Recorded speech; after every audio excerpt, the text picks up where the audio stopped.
Hello and welcome everybody. My name is Kjetil Storstetten. I am the director of the Heller-Hurwicz Economic Institute here at University of Minnesota. The Heller-Hurwicz Economic Institute has the mission of building a bridge between leading edge economic research that happens here on campus and the business leaders, policymakers, community members, government officials who can benefit from that research.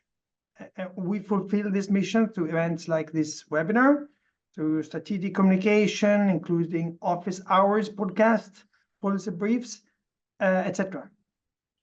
We're excited to welcome you to our webinar, which promises to be a very engaging conversation. We're joined by economists, policymakers, students, faculty, and you. Thank you all for being here. And now over to Chris Farrell.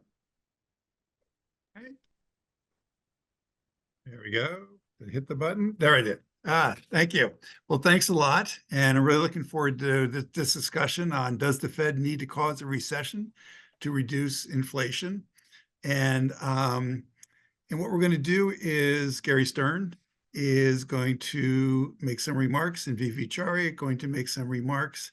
And then I have a whole bunch of questions that I would like to ask them. But then we really want to open it up to your questions. So while they're talking, while I'm asking questions, please send your questions in the Q&A, and we'll get to as many as we can during this hour. And I don't think, Gary, you need much or any introduction, but longtime head of the Federal Reserve Bank of Minneapolis. And I'd like to turn it over to you to make some opening remarks, and then we'll go to VV Chari, Professor of Economics at the University of Minnesota. Gary? Well, thank you, Chris. And I'll be brief, but I'll start with the question posed. Does the Fed need to cause a recession in order to reduce inflation? And I think the question is a very good one because it's the conventional wisdom. I think that without question, that if the Federal Reserve is determined to bring inflation down, it needs to engineer a recession in the economy and all that goes with it, which are increases in unemployment, decreases in output, et cetera, et cetera. To be direct, I think the answer to that question, despite the fact that the conventional wisdom would say yes, I think the correct answer to the question is no. And let me elaborate on that a little bit. Despite the sort of intuitive appeal of answering the question positively, what's missing from much analysis when that question is considered is the credibility of the policymaker. And by that I mean, if the Federal Reserve is committed to low inflation, and if that commitment is credible, that means it's believed not just by Federal Reserve policymakers, but by participants in the economy, in the financial markets, et cetera, then it's certainly possible to achieve a reduction in inflation without a recession. And a lot of the initial research underpinning that conclusion was done by faculty members associated with the University of Minnesota and the Federal Reserve Bank of Minneapolis. And in particular, I'm referring to work by Tom Sargent, now on the faculty of NYU, but when he was at Minnesota and also at the Fed, he published a paper dealing with the end of 4 big inflations that occurred in the 1920s in Europe. In Austria, Germany, Czech, and a couple of other countries there. And those countries achieved very sudden and sharp, basically ends of very rapid hyperinflation by changing the policy regime and instituting a regime that was credible, that the public believed would indeed bring down inflation significantly. And it's important to look at the evidence, obviously, and at the historical record, and to learn from that. And the key element, or certainly one key element in Federal Reserve history that accomplished the same thing was during Paul Volcker's tenure as chair, beginning back in 1979, 1980, bringing down the very rapid inflation of the 1970s. And it's very important to recognize, and it's embarrassing if you were a Federal Reserve official, if you look back at the record of that period, you'll see many Federal Reserve officials trying to make the argument that there was nothing they could do about double-digit inflation. They either attributed it to cost push, or they attributed it to developments in the energy markets and elsewhere over which they had little influence and no control. When Paul Volcker became chair, and he was appointed chair by President Carter more or less out of desperation to do something about inflation. When Paul Volcker became chair, he embarked on, and not only did he embark on a very aggressive program to bring down inflation, but he, of course, brought the Open Market Committee, the key policy group in the Fed, with him. He had the courage to not only institute the policy, but to stay with it, despite the fact that unemployment rose significantly, and despite the fact that it took some time for inflation to come down.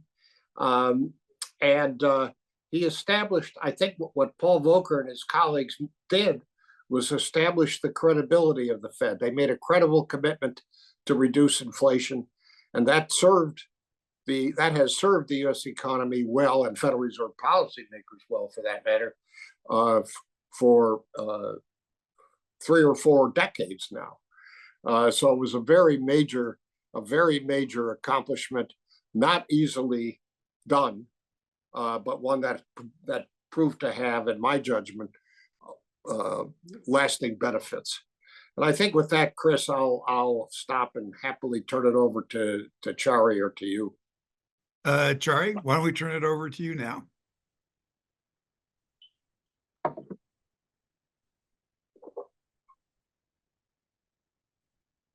There you go. Thank you, Chris. So what I'm gonna say in substantial part is going to echo what Gary said. So let's take the question head on. In August of 2022, the inflation rate, as measured by the Consumer Price Index, was rising at an annual rate of well over 8%. It peaked in August of 2022 at about 8.2%. The most recent reading is 3.3%. So if the question is, and of course we haven't had any recession, we've had robust economic growth, relatively low unemployment rates, and so on. So if the question is, did the Fed need to engineer a recession to reduce the inflation rate over the course of the last 16 or 17 months? History has already answered that question, no. But I think the spirit of the question is a more general one. Is it the case that in general, when inflation rates run high, we do need to have a recession in order to bring the inflation rate down? And as Gary said, the textbook answer to this question, and these are textbooks and papers written by people, including Treasury Secretary Janet Yellen, including leading members of the Federal Reserve System, including leading academics. The textbook answer is definitively yes. In general, you do need to bring inflation rates down. That was the conventional and is the conventional view in the textbooks. Textbooks need to be rewritten. I think, as Gary pointed out, the decisive contrast is, or one decisive contrast, there are many that we could point to, is between the policies that were needed to reduce inflation rates from their highs in the 70s and early 80s down, and they came down very dramatically from about 13% down to, as measured by the CPI, down to about 3.5% over a course of 3 or 4 years, were accompanied by a very steep recession, then the steepest recession in the post-war era, unemployment rates skyrocketed, and people like Paul Volcker and Gary Stern, I should point to Gary Stern as well, were the subject of heavy abuse at the time. You people don't know what you're doing. Why does the unemployment rate have to go up so much?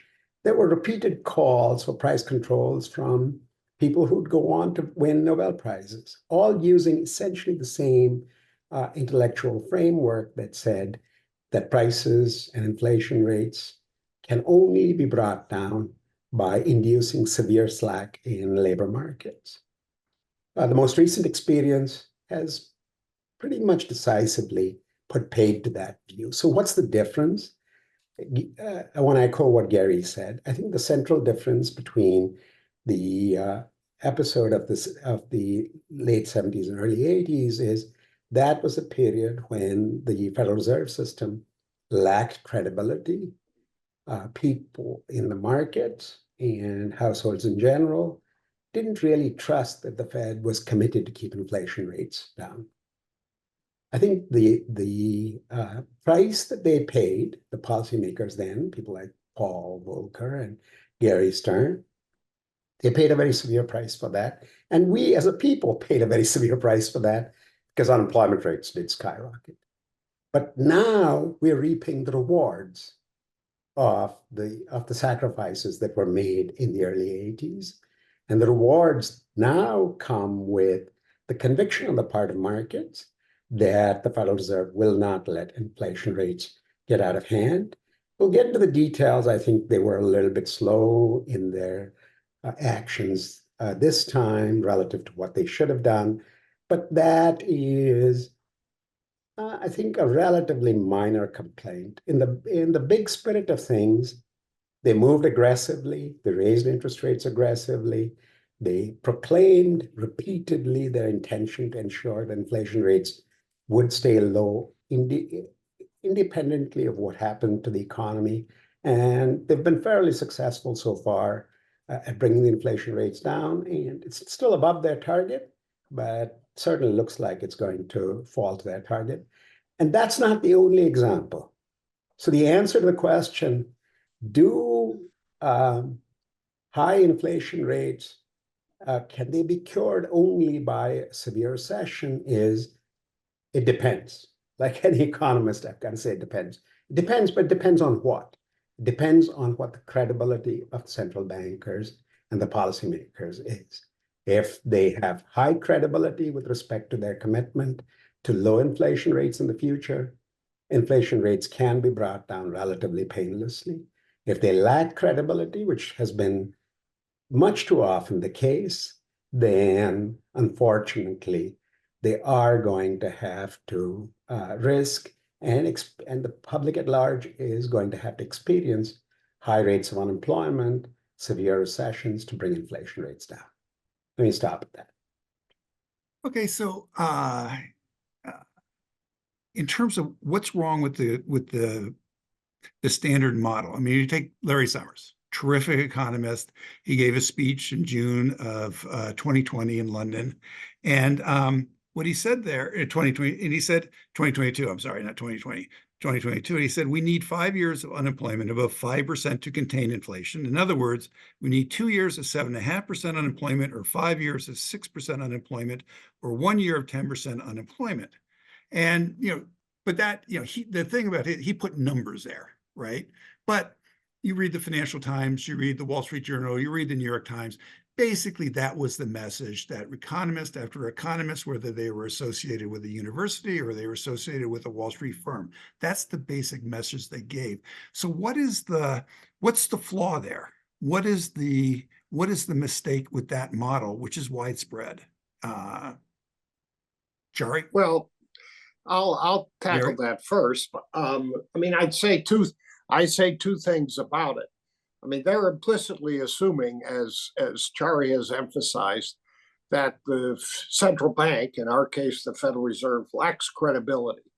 And so they're basically using a model that goes back to the 1950s, the Phillips curve, which posits a trade-off between labor market conditions and inflation.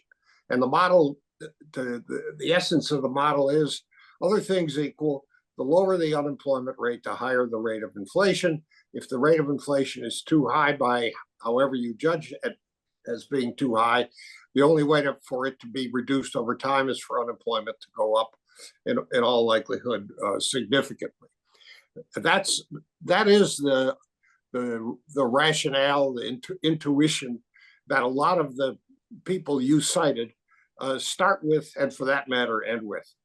And I think the Phillips curve model, despite its obvious shortcomings in current circumstances, has proven to be at best a inadequate guide to inflation, to the inflation unemployment relation for a long time now.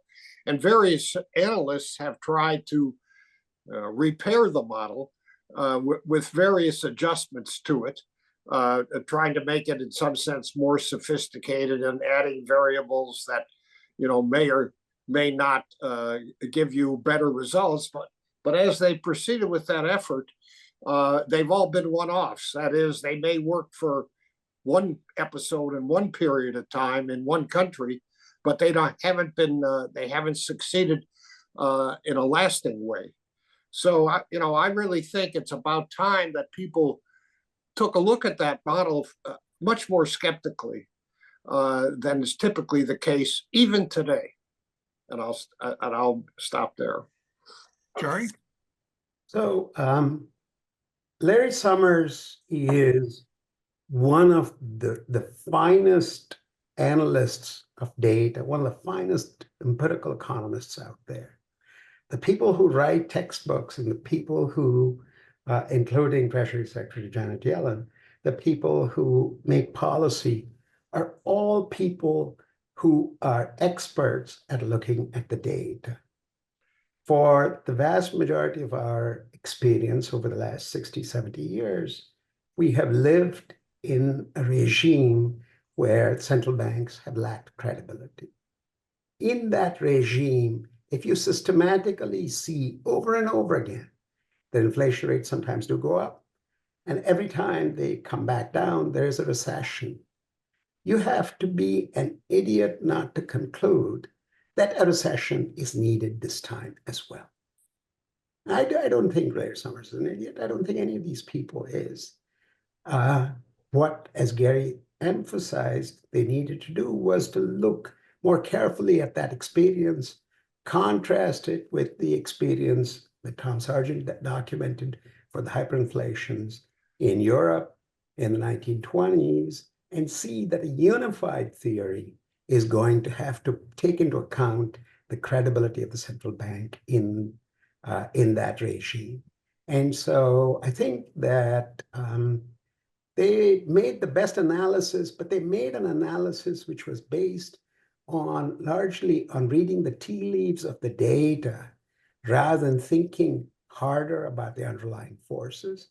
Now, what Gary was emphasizing about the more and more fancy add-ons that people have tried to do in order to get the Phillips curve to fit the data is right on. It reminds me of, Ptolemy in the 3rd century before Christ came up with the model of the world in which the Earth was at the center, and the planets and the sun rotated around the Earth. Now, as measurement got more and more sophisticated, sailors found that the Ptolemaic model wasn't fitting very well. And so what was the response on the part of very smart empirical astronomers? They invented epicycles, cycles, epicycles, pericycles, more and more complicated versions. And it took Copernicus and Kepler and others to say, maybe you should just rethink what's at the center of the solar system. Maybe it's not the Earth. And that revolutionized astronomy. It also revolutionized navigation and sailing and so on and so forth, and allowed us to launch satellites into outer space. But that rethinking was needed. And I really do think that we do need to go back and rethink it. And I suspect that once we rethink these issues, we will put credibility and commitment squarely at the center of the discussion. In all fairness, one of the leaders of the movement towards inflation targeting, which has been worldwide, has been important work that Larry Summers and Alberto Alesina did in the late 80s and early 90s. That empirical work influenced a lot of countries to move towards inflation targeting. So I think it's possible for great economists like Larry Summers to get some things right and some things wrong. But the only way I know how to get things consistently right is to have the correct theoretical framework. I'm not sure he has it. I'm much more confident that a bunch of people located in Minnesota and Chicago and so on have a better theoretical framework for thinking about this. But we're still a long way from being able to solve all aspects of this problem.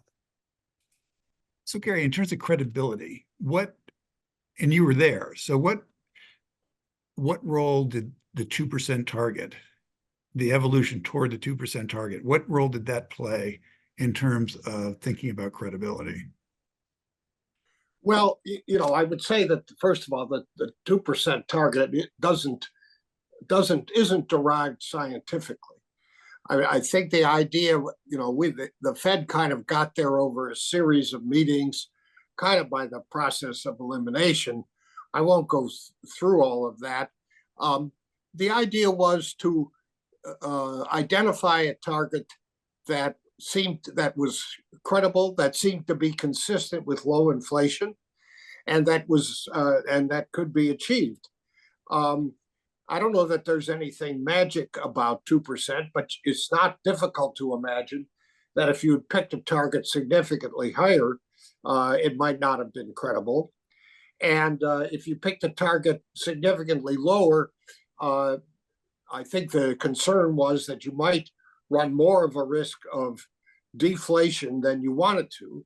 And while deflation can be a mixed bag in terms of economic consequences, I don't think there was any sentiment or impetus at the time to run that risk or raise that specter. So 2% seemed like an appropriate target that the committee, the Open Market Committee, the key policy group in the Fed, could agree to. The European Central Bank at the same time came up with a target that said basically 2% or a little bit lower. And speaking for myself, but obviously not for the committee, that target had even a little more appeal to me because I was willing to tolerate, a little more willing to tolerate errors on the downside than on the upside. But I think the target has, as it turns out, it has served us well. And I think we have to give Federal Reserve policymakers, current Federal Reserve policymakers, credit for not only sticking with the target. I haven't seen any Federal Reserve's official even raise the possibility of changing the target and increasing it, which I think is important when you're in a world where commitment and credibility matter a lot. And obviously that's the world that Chari's been talking about and the world that we're in. And I'm going to get to this on the questions from the audience in a minute, but I do want to ask you, Chari, there were a number of, very persuasive, very good articles from leading economists saying, look, 2% is too strict a target. Let's go to 4%. And what was your reaction to that idea, and how does that feed into this whole issue of credibility? I think one word, harder. It may be right to revisit the 2% target. As Gary emphasized, it's somewhat arbitrary. There's no strong scientific background that says 2% is the right number. When do you want to revisit it? I would think you'd want to revisit it after you've had several years right around 2%. Say, we want to revisit it. Makes a lot of sense. When do you not want to revisit it? When you're running at 8%. So let me expand on that. One of the things, Gary briefly mentioned this, one of the things that strikes me as a little bit of a historian of the 70s, is the repeated insistence by senior policymakers, including Chairman Arthur Burns, that inflation was not their fault, was not their problem. It was caused by oil prices, Russian embargo, oil embargo, the breakdown of Bretton Woods. It's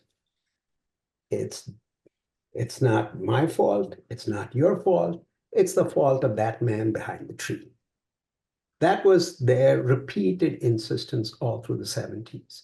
That is what I think made inflation in the 70s very persistent and very difficult to conquer. The other aspect that made inflation very difficult to conquer, you saw this over and over again, is they tighten. There'd be a small reduction in inflation rates, sometimes a fairly large one. And they'd say, oh, they declare victory, let's move on, touchdown, let's loosen policy again. And those kinds of stop and go policies, I think, led to a severe loss of credibility.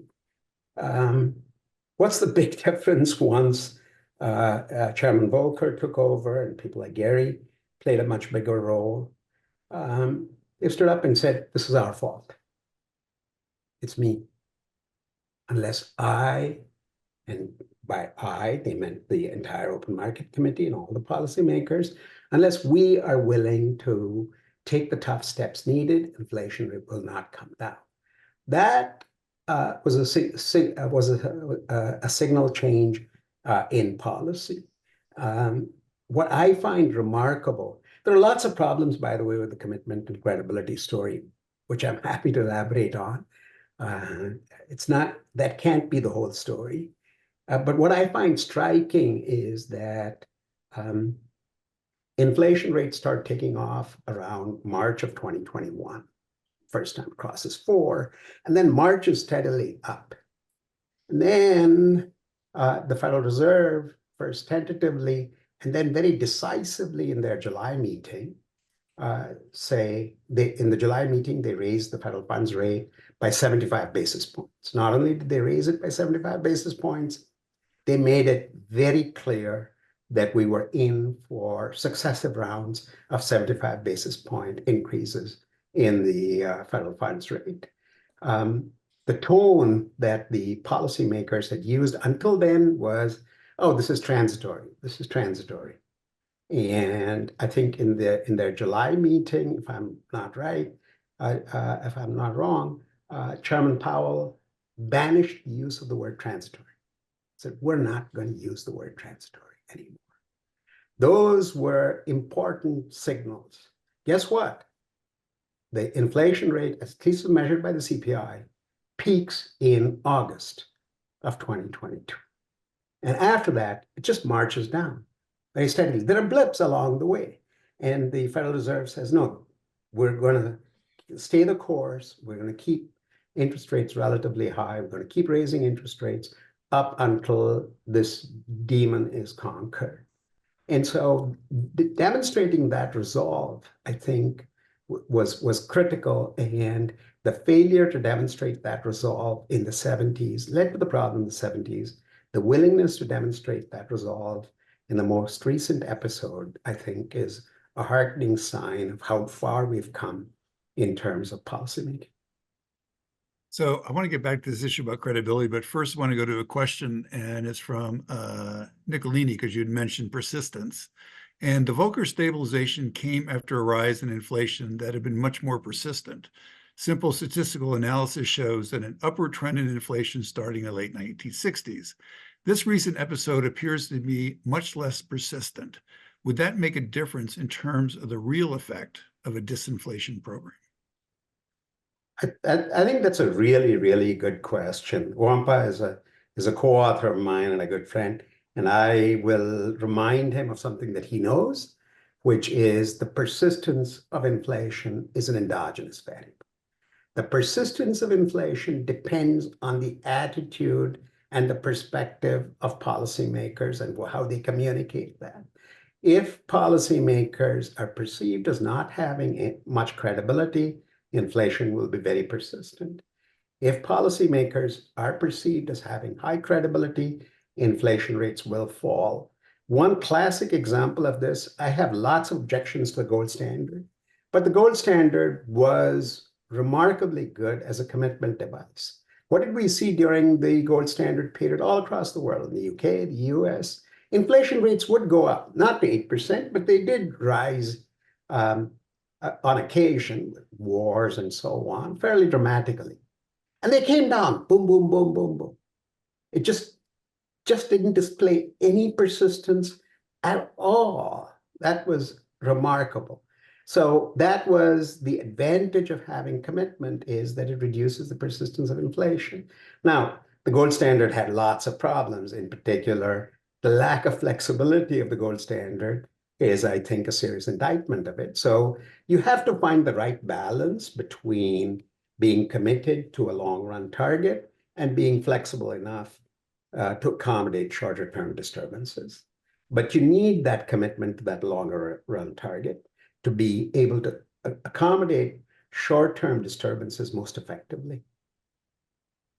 So one of the advantages of being a moderator is you get to ask really naive questions. So Gary, you're in these meetings with the Fed. You can see credibility with hindsight, but how do you measure credibility? How do you measure that the decisions you're making with all the uncertainty that is out there, that this is enhancing credibility? Because for example, the Fed, sometimes they talk too much, sometimes they talk too little. There's been all this communications problem. So how did you think about credibility in these meetings? In my experience, Chris, well, that's an interesting question. I'm not aware that the Fed has spent any significant resources on the credibility question. By which I mean, I can't recall a discussion where somebody said, well, our credibility is at X%, or something like that. I think people do understand, having said that, I think people do understand that if they make a commitment to bring inflation down, they have to stick with that commitment. It's kind of a time consistency argument. But if you look at Fed statements, and I think Fed statements are accurate in the sense that they're not trying to pull the wool over anybody's eyes or anything like that. I think or maybe the more positive way to put it is credibility. You can talk all you want, but credibility is earned. That's what it boils down to. And so you have to conduct policy in a way that's consistent with your statements, and your statements, of course, have to be consistent with the policy you're conducting. And I would add, and I don't think that has been much of a problem for the Fed recently, but back in the Volcker years, one of the things Paul accomplished, and this wasn't easy, was that he built support, or at least tolerance, for a very restrictive monetary policy. Restrictive, by which I mean very high nominal interest rates and associated significant increases in unemployment. Because you can't, the Fed can't over time impose policies on the country for which there's no support.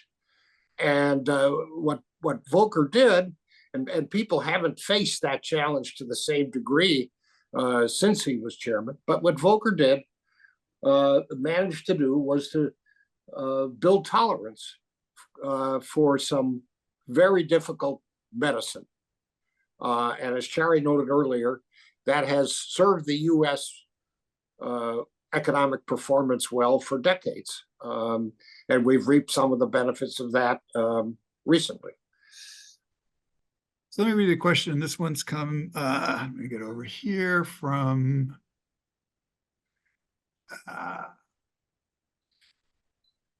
this one's from Mark Schultz.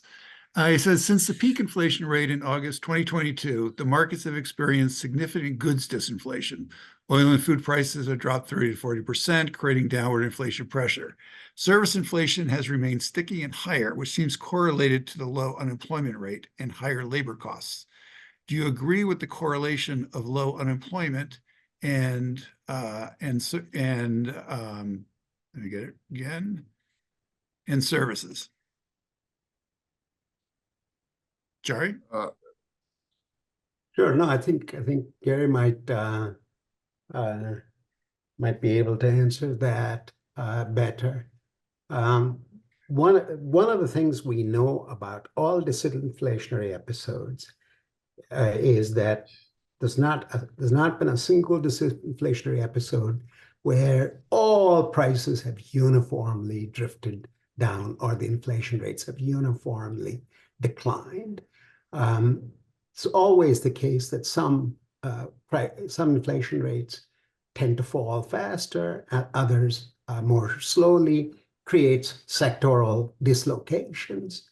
And the temptation for policy, this happened in the 70s, by the way, where there was significant concern, especially about food and fuel prices, inflation rates outstripping inflation rates in other markets, and what the disinflationary policy would do to unemployment rates in industries quite far away from food and fuel. Here's the deal. It's always possible and sometimes easy to find excuses for saying, well, we're going to go more slowly this time because of all of these problems. And all of them are legitimate stories. What policymakers have to always keep in mind is it possible to do that without undermining the overall credibility of the enterprise? So when we say that Paul Volcker and Gary Stern engineered policies which had the unpleasant side effect of raising unemployment rates very substantially, it was not something they did because they wanted to, because they somehow relished the idea of people being unemployed. No, it was an unfortunate price that they felt that they had to pay, a sacrifice that they felt the country had to go through, so that later on, like now, the country doesn't have to pay such a big price. So yes, there are going to be sectoral dislocations, but I think that's not responding too much to them or finding the right balance there is, I think, important for ensuring that inflation rates overall return to normal relatively quickly. Gary? Chris, I think I might put it a little more strongly than Chari.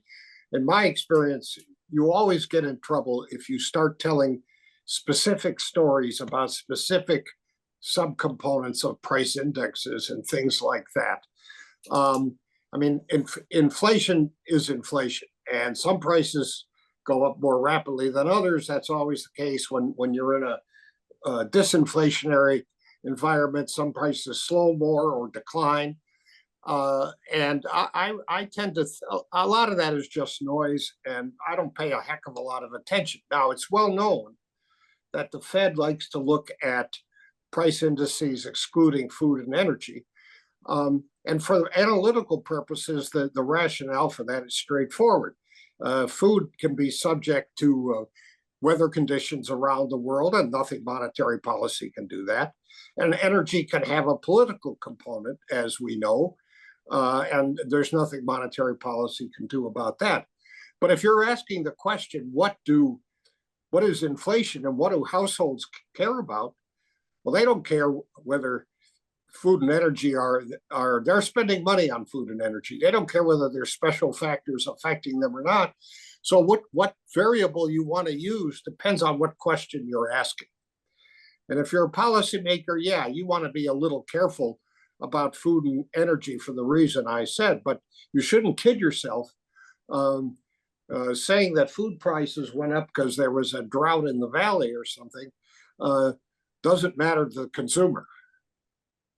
And that kind of leads to this next question from George Herrera. Does the source of inflation matter to answer the question? Example, excess of demand versus trade frictions, war in Ukraine, etc. even increases in margins by firms in sectors with low competition? If so, how does it change the optimal policy decision for the Fed? Well, I'll give Gary? a short response to that. I think Chari probably will have something more insightful and sophisticated to say than I will. But as I've already indicated, I don't think there's a lot of mileage to be gained to telling individual stories about various parts of the various inflation measures, because something is always going on.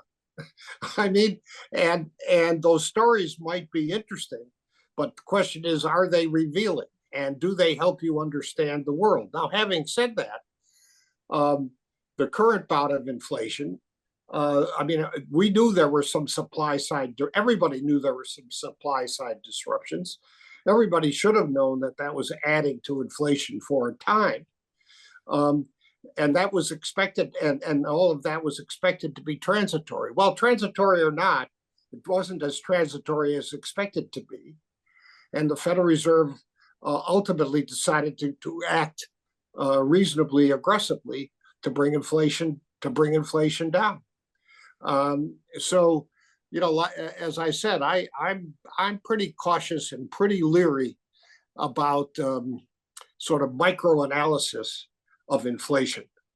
You know, Milton Friedman said, inflation is everywhere a monetary phenomenon, or something like that. And we're in a more complicated world than that today. But you know, there's an essence, there's a kernel of truth in it, nevertheless. Chari, anything to add? Yeah, no, I think that's exactly right. Look, you have to have the challenge of making policy. Anybody can make policy if policy did not involve what we call a huge signal extraction problem. You have a lot of data which you're observing, and you have to figure out which signals in that data are reliable enough to warn us about substantial increases in underlying inflation rates, which should be ignored, which should be set aside. So those kinds of judgments are an important part of policy. The one thing that I would add, which I think is an important part of policy, but is not emphasized enough in the books, is every time you're going to solve that problem of trying to extract the signal from all the noise, you have to worry about how that's going to alter perceptions of the public towards your ultimate long-run target.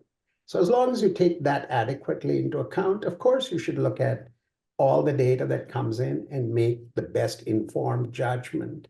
But you should always worry about, does that mean that people will lose confidence? So one illustration of this point is, I think that the Fed was a little bit too slow to get off the ground.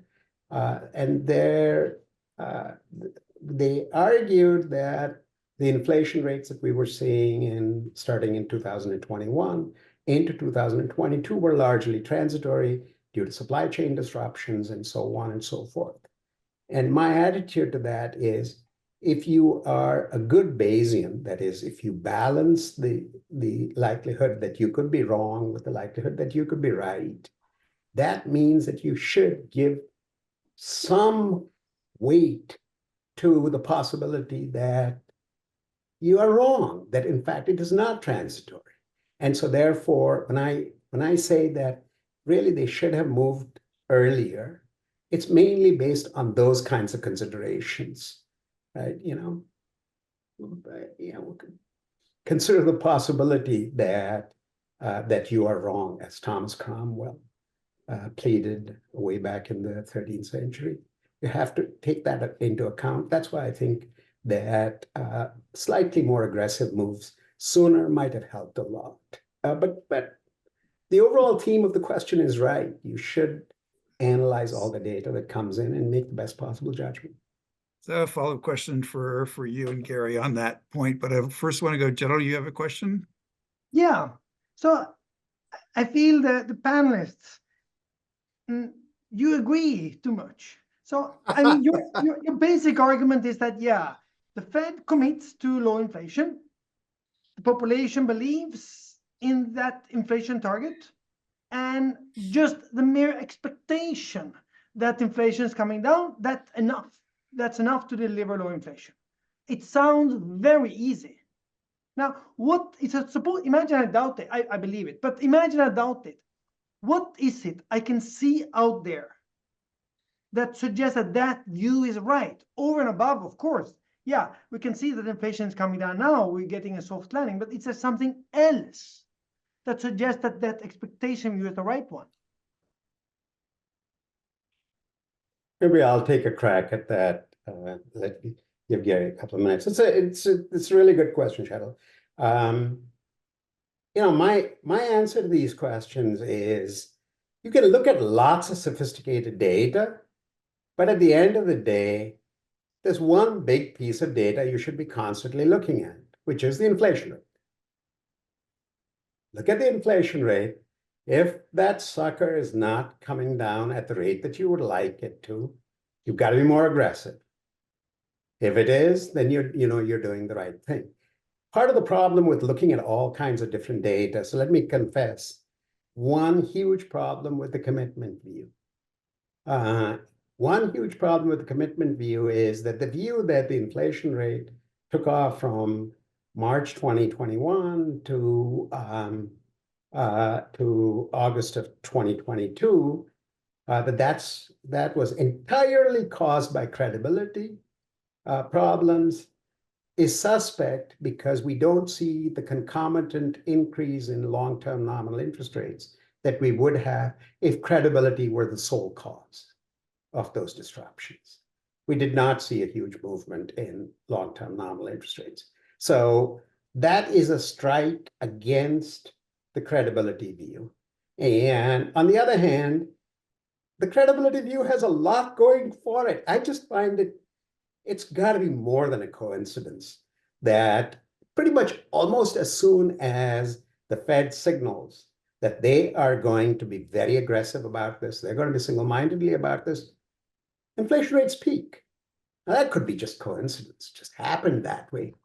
The reason why that isn't convincing is that supply chain problems, as measured by the price of shipping goods, have already started declining starting in January of 2022. The supply chain is already healing quite rapidly. So those excuses are beginning to fall out of favor. And there are a variety of other things that we can say about the transitory inflation rate view. They become less and less tenable as 2022 goes on. What is the one thing that does turn it around? A dramatic move combined with a commitment to undertake similarly dramatic moves. Now, is that the whole story? No, it cannot be. In the real world, the actual story is a combination of all of those. So is it solely commitment problems? No. It's also that there were, in fact, supply chain disruptions.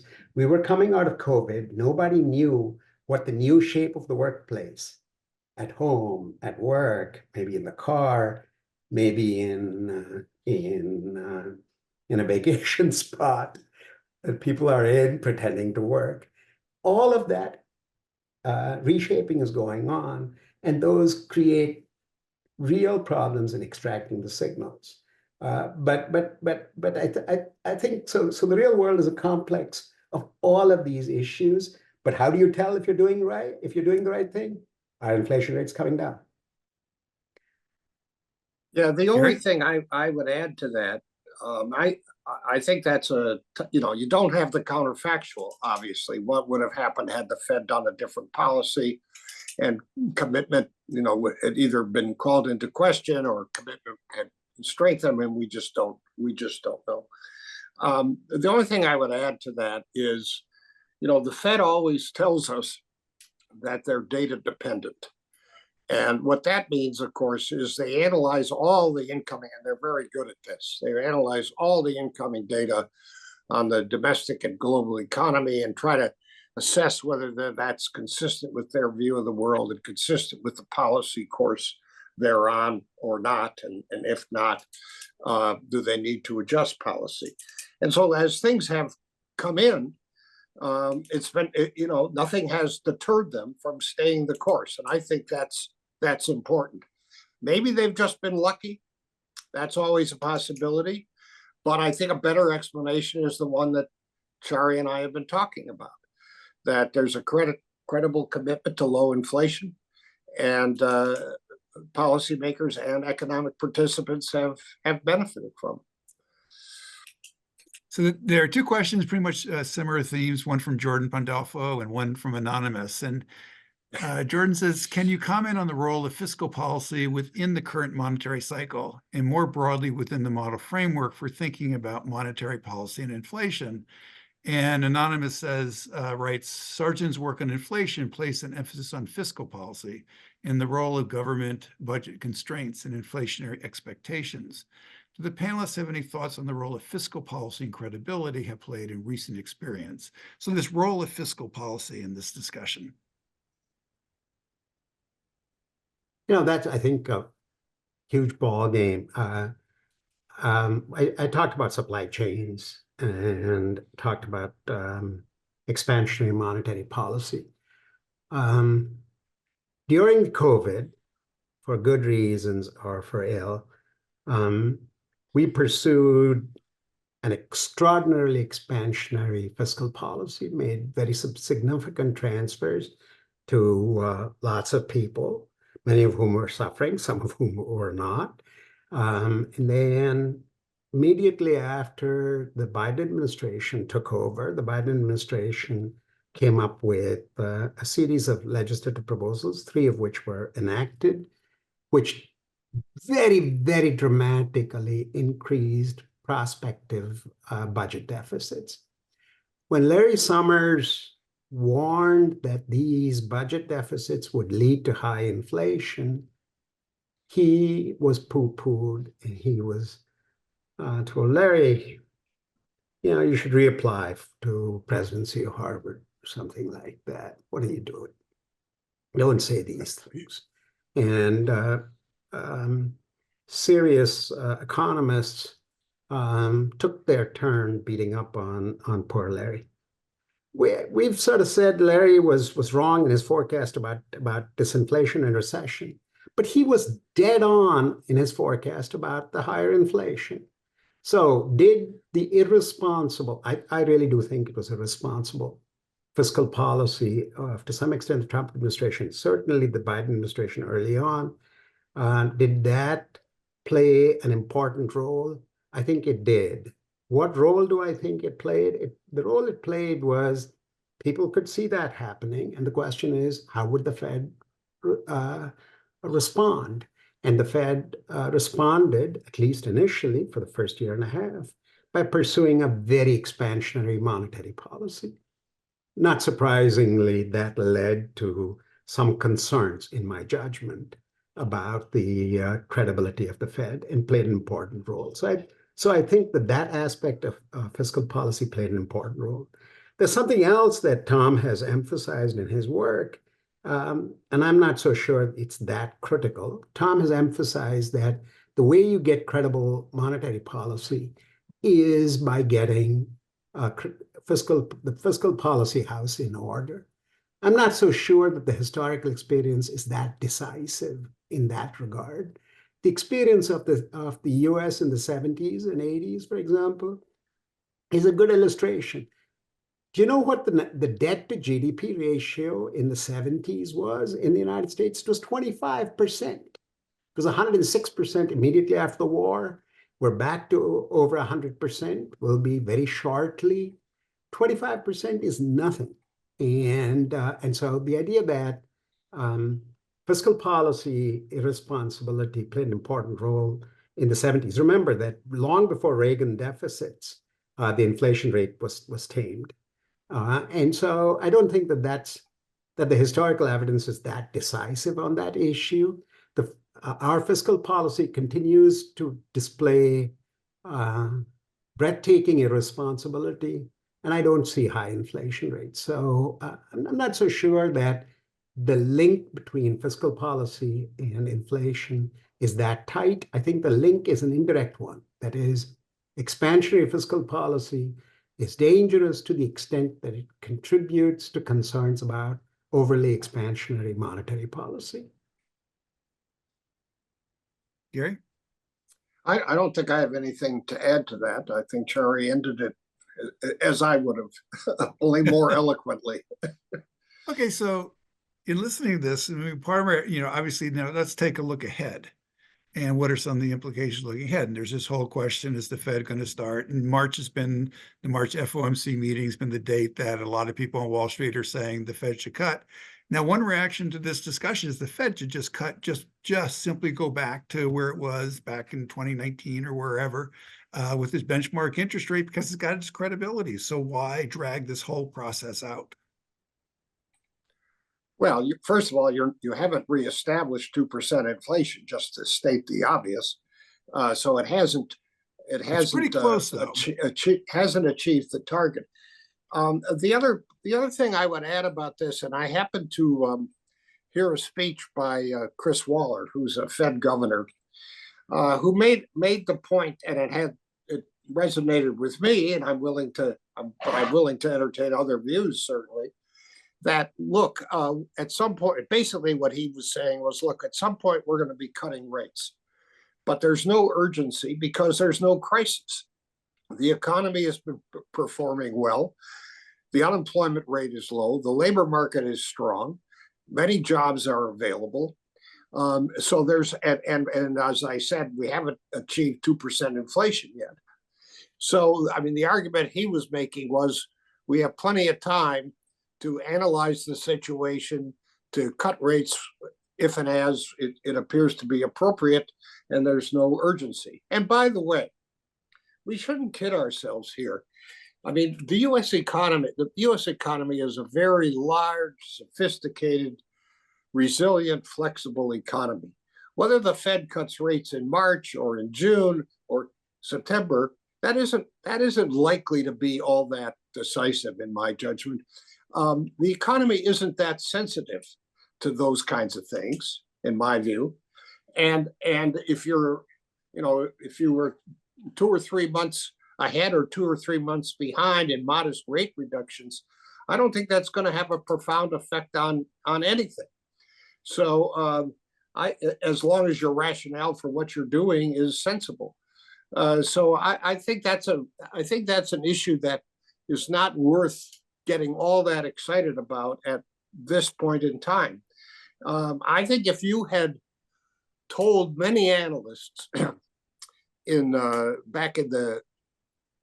during the pandemic or shortly thereafter, or for that matter in the middle of 2022, that we were going to be sitting here at the beginning of 2024 with unemployment well below 4% and inflation coming down substantially, they would have said the likelihood of that is close to zero. And of course, they would have been wrong, fortunately. All right. Look, I think I have to be a good Bayesian. You have to follow the inflation rate. You have to pay attention to it. And I criticize them for not having been good Bayesians and moved interest rates up in 2021, thinking they might be wrong. And as a good Bayesian, part of this depends on your judgment of what's called the so-called neutral rate, which is the interest rate that would prevail when, in fact, the inflation rate is at the target. And unless you think that that's gone up a lot, it merits a gradual, watchful decline, perhaps starting in March. You shouldn't be too slow to cut rates, I have to confess, because I criticize them for being too slow to raise them. So I wouldn't be criticizing them if they were too slow also. Again, it's a question of being watchful, looking at the data, worrying a lot about credibility, and taking every opportunity. I should mention one episode that's really important for us all to keep in mind. And Gary was president of the Minneapolis Fed at the time and played an important role in this. in the 90s, if our listeners and watchers remember, the unemployment rate at the time was falling during the internet boom, and output was growing pretty rapidly. And there were lots of people who bought into the Phillips curve kind of notion, who wanted interest rates to be raised fairly dramatically to forestall rises in inflation. And Chairman Greenspan and policymakers like Gary said, no, we don't see it in inflation yet.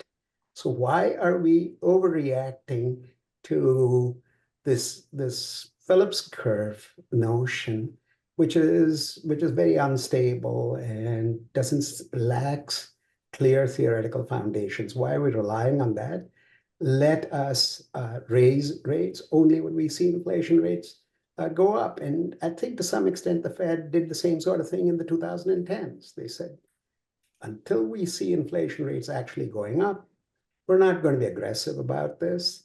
And the same sort of thing should be true when we see inflation rates going down. We should also be not aggressive necessarily, but certainly watchfully ready to lower rates as needed. So we're reaching the end of our time. And so want to end it. I'll go with you, Gary, first, then Chari. A last thought, off this conversation, the inflation, thinking about the economy, employment, sort of a last thought to leave with people. Gary? The last thought that I would leave people with is that I hope we take this episode seriously, because I don't think it's a one-off. I think it does, as we're kind of ending where we started.